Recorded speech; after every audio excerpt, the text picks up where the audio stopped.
සවර්මා එකක් හදන විදිය. මේකට දාන මොනවද බඩු ටික තියෙන්නේ කොහොම කියන්න බලන්න මේක රස කරන්න දාන දේවල් ටික.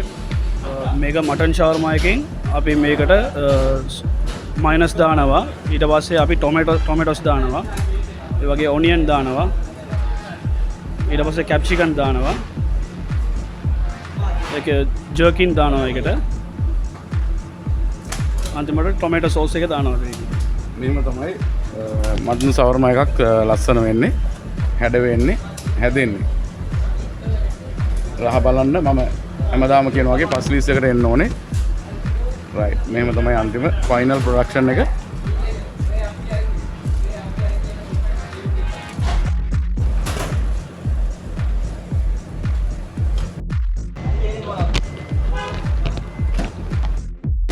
මේ හැදෙන්නේ බීෆ් සවර්මා එකක්.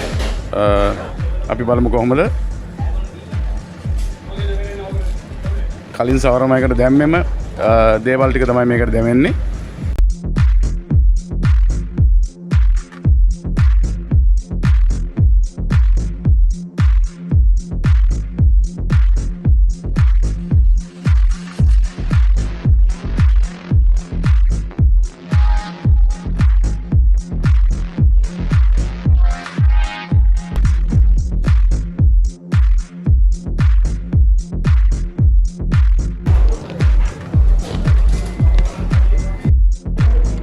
දෙදස් විසිපහේ දෙවනි වතාවට තමයි පස්ලීස් එක අපේ නිලන් මලිගස්ගේ YouTube channel එකට කැප්චර් වෙන්නේ. ඒකට හේතුව තමයි බොහෝ දෙනාගේ ඉල්ලීම පරිදි පස්ලීස් එකේ කෑම හැදෙන විදිය පෙන්වන්න කියලා. ඉතින් මම හිතුවා හොඳම කාලේ තමයි නත්තල අත ළඟ එනවා.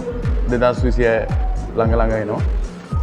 ඔයාලා ගෙදරට නෑදෑය වෙන්න පුළුවන්. කාර්යබහුල ජීවිතේදී වැඩ අධික වෙලාවට ටක් ගාලා කෝල් එකක් දීලා උභාරය පෙක්මී හරහා කෑම එකක් ගෙන්න ගන්න පුළුවන්. එහෙම නැත්නම් ඒ නෑදෑයොත් එක්ක මෙතනට ගොඩ වෙලා කෑම වල රස බලන්න පුළුවන්.